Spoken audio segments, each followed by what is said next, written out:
As usual, it's been a crazy 12 months at the box office with the expected assortment of hits and flops, and studios trying to get audiences excited for their movies. The studio with the highest market share in 2025 was Disney, although despite a few billion-dollar hits, I actually consider this year to be a mixed bag with several films they probably wish they had not given the green light to. Disney was just propped up by those mega hits. One of those was Zootopia 2, which proved the enduring popularity of the first film with audiences around the world. What's amazing is that even though it opened in late November, it does not seem like its theatrical run is ending anytime soon, and there's still plenty of heights the movie could reach. Zootopia 2 is especially doing phenomenally well in China, one of the few recent Hollywood movies to have a big impact over there. Also doing exceptionally well is Avatar: Fire and Ash. In typical James Cameron fashion, it's chugging along as moviegoers love returning to Pandora and hanging out with Jake and Neytiri. While I don't know whether it will quite reach the $2 billion grosses of the first two Avatar movies, it's still a spectacular success. Disney's third billion-dollar hit of the year was the live-action Lilo and Stitch remake, another example of how, despite the disdain from online cinephiles towards these remakes, most of the audience does not seem to mind them. Well, depending on what's being remade anyway. Curiously, after these billion-dollar successes, Disney's next highest-grossing film of 2025 was The Fantastic Four: First Steps, with about half that amount, or $520 million. That's a decent total and respectable enough for a film of its budget, although I'm sure Disney and Marvel Studios had higher expectations for this new take on Marvel Comics' first family. Disney scored a nice profit with Freakier Friday, highlighting the nostalgic fondness people have for Lindsay Lohan and Jamie Lee Curtis's previous body switcheroo. After these movies is when things get rather dicey and probably not the numbers the Mouse House hoped for. Captain America: Brave New World did not perform terribly, but its numbers were still very underwhelming. Meanwhile, Thunderbolts was a major disappointment, and I think the performances of these movies show that people are at the point now where they just pick and choose the Marvel Cinematic Universe entries they want to see. The days of audiences seeing everything in the MCU appears to have long passed, though I'm sure there'll be attempts to bring that era back. Predator: Badlands became the highest grossing film in that series about the hunting alien species, although it was also more expensive than the other movies, so it did not make its money back during its theatrical run, but will probably have some longevity on streaming and elsewhere. And that brings us to the major flop that lost Disney a considerable amount of money. The biggest was the live-action Snow White remake, and I don't just mean of this year. This might be Disney's biggest flop of all time. Snow White reportedly had a higher budget than John Carter and The Lone Ranger, and it grossed less than those two, so people were really not interested in seeing Disney's first animated classic told with live actors and photorealistic CG dwarfs. Tron Ares was another hugely expensive flop, and maybe the last time we'll see those light cycles on the big screen again. Contrary to belief, the first two Trons did make something back at the box office, even if they did not match Disney's expectations. Tron Ares was a different story, and I'm not sure how much home video and soundtrack sales will help this one turn a profit. Elio became one of Pixar's weakest performing films, as audiences just did not seem motivated to see it in theaters. As an example of how badly it did, its final gross was not that much higher than Onward, a movie that had to deal with the pandemic closing down theaters a few weeks into its run. And then you have the remaining 20th century releases, with the spy movie The Amateur, the musician biopic Springsteen Delivering from Nowhere, and especially the political comedy Ella McKay all struggling. I think the studio had the most impressive box office performance this year was Warner Brothers, which delivered a wide assortment of hits. The highest grossing release was a Minecraft movie, which brought several young fans of the video game to theaters. It really highlights the incredible popularity of Minecraft, as well as the power of Chicken Jockey. Apparently you're now supposed to go crazy and cause a ruckus for some reason. Superman got the new DC Universe off to a really good start, so there's audience interest in seeing where James Gunn and Peter Safran take these iconic comic book superheroes. F1 pulled in strong numbers as it captured the attention of both longtime Formula One fans and those who might have never watched a race. While the movie was primarily backed by Apple, becoming their first theatrical hit, Warner Brothers is probably pleased to be associated with it. WB really tapped into the horror audience with some of their releases too. Sinners became a major word-of-mouth hit, with Ryan Coogler capturing the zeitgeist with his musical vampire period piece. Weapons received plenty of attention in ticket sales with its creepy marketing, and the sequels, The Conjuring Last Rites and Final Destination Bloodlines, became the highest-grossing movies in their respective franchises. The low-budget horror movie Companion also pulled in modest numbers. Of course, this all starts to make sense when you find out Warner Brothers Pictures co-CEO Michael DeLuca wrote screenplays for the Nightmare on Elm Street franchise and John Carpenter early in his career. Shout out to his co-CEO Pamela Abdy too, as they made some bold greenlight choices after taking the job. One Battle After Another was one such bold choice, becoming easily Paul Thomas Anderson's highest grossing film. Of course, it was also by far his most expensive film, and has likely lost money in its theatrical run, but it does feel like one of those projects that will pay off in the long run, as it's currently the frontrunner for Best Picture, and Anderson's movies have a history of longevity as they continue to find an audience in their post-theatrical life. Mickey 17, another ambitious film from an auteur filmmaker, was a major disappointment, and unlike One Battle, is unlikely to receive Oscar attention. And finally, there's the gangster movie The Alto Knights, which was a significant flop. Warner Brothers Discovery CEO David Zaslav was reportedly a big champion of that one, but he seems to have left the Luke and Amity alone after that. Instead, he's been busy possibly selling the studio to Netflix, or maybe Paramount. Either way, I hope whoever becomes the new owner of Warner Brothers remembers what they pulled off in 2025.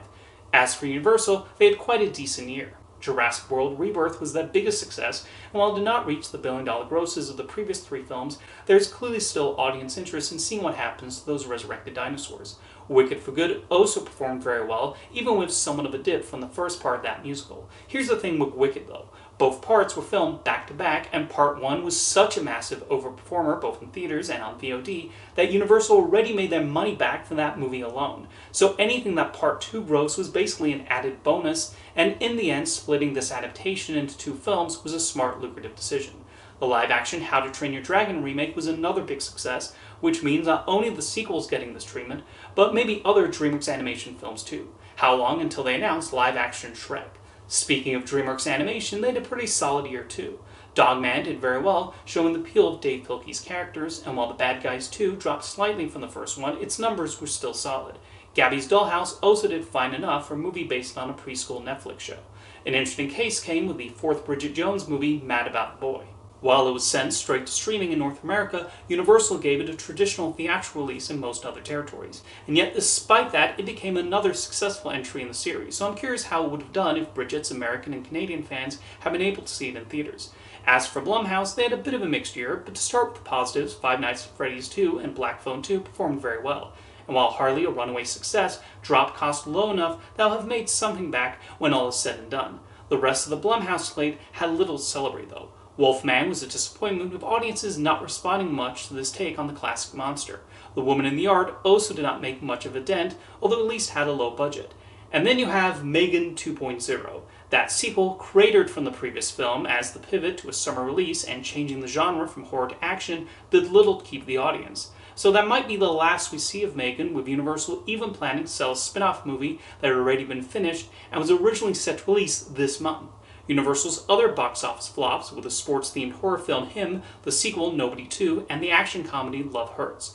Unlike the other big Hollywood studios, Sony Pictures did not splurge much this year, opting to produce mostly mid- and low-budget films. The biggest theatrical success was with the Japanese animated film Demon Slayer Kimetsu no Yaiba the Movie Infinity Castle. Sony handled the release of the film in most territories outside of Japan, and the fanbase went out in droves to see the latest big-screen movie of the popular anime series. It even beat Crouching Tiger, Hidden Dragon's 25-year-old record to become the highest-grossing non-English language film of the North American box office.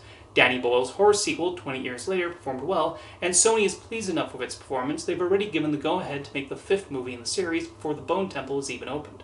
Karate Kid Legends did not break any franchise records, but did okay enough for a film of its modest budget.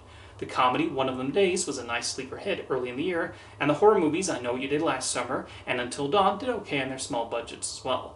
Another anime success for Sony was Chainsaw Man the movie ReZearch, which, like Demon Slayer, was able to capitalize on the following the television series has built up. Expect Sony to invest even more in Crunchyroll and Japanese animation in general. Sony handled the release of Paddington and Prue in several territories, including North America, although Studio Canal primarily financed the production.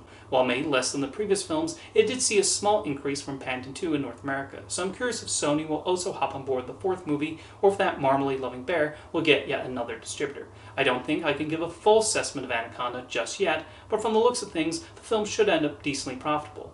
Of course, I should probably mention by far the biggest success story a movie with Sony's name on it had this year, and that was K-Pop Demon Hunters, which was produced by Sony Pictures Animation and became an absolute global phenomenon.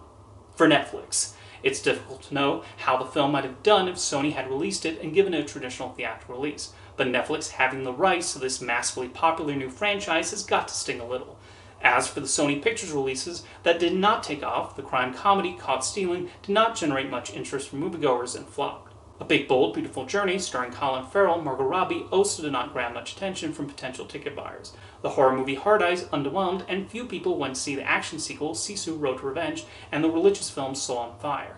However, as you can see, Sony might be the smartest studio when it comes to properly budgeting their movies, so even if a movie underperforms or flops, it's not something that hurts them too much. And that brings us to Paramount, which had quite the difficult year with several money losers. The studio only had a few minor successes this year, with the romantic drama Regretting You becoming the most profitable. The Naked Gun did okay, so we'll see about the chances of it potentially getting a sequel. I think it's too early to make a judgment on the SpongeBob movie Search for SquarePants, but January legs could be enough to get it to a respectable number. Mission Impossible: The Final Reckoning is an interesting case, in that a lot of people went to see Ethan Hunt's supposedly final adventure. The problem was production delays caused it to have a massively inflated budget, easily the most expensive in the series.